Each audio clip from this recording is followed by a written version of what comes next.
The Bible says, my sheep hears my voice, I know them and they follow me. Meaning everybody can hear the voice of God. Meaning as long as you're a child of God, you can hear the voice of God. The problem is you don't know how to recognize the voice of God. So repeat after me, say this word: I can hear the voice of God loud and clearly. I can hear the voice of God loudly.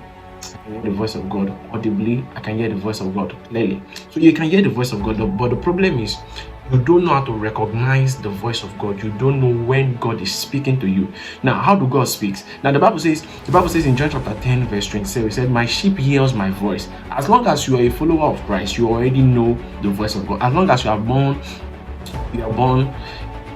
again. As long as you are in Christ Jesus, you can hear the voice of God. So how do you recognize the voice of God? Now, if God wants to speak, God speaks in a singular person, meaning God speaks with your voice. He speaks with your voice, so it looks as if you are thinking it, whereas you are not thinking it. So that's how you can recognize the voice of God. It will look as if you are thinking it. Now, some of you will be like, oh, and I thought about something like this. When you see the manifestation of that, you'll be like, if something was speaking, something told me. Something did not tell anything. God spoke to you. God speaks in a singular person. If God wants to speak to you, God speaks to you in a voice that you can recognize.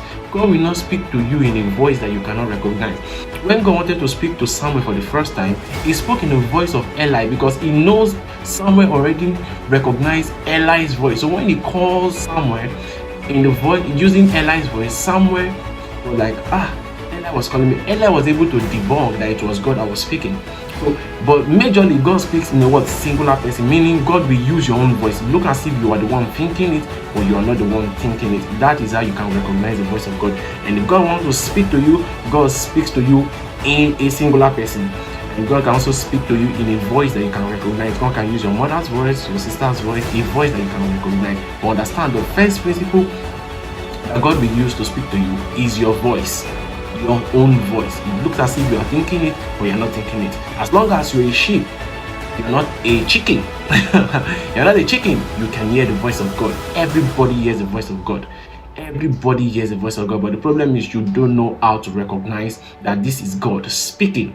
But now that I've taught you how to hear the voice of God, how to recognize that it is God that is speaking, God bless you. You can now hear the voice of God. Thank you and God bless you.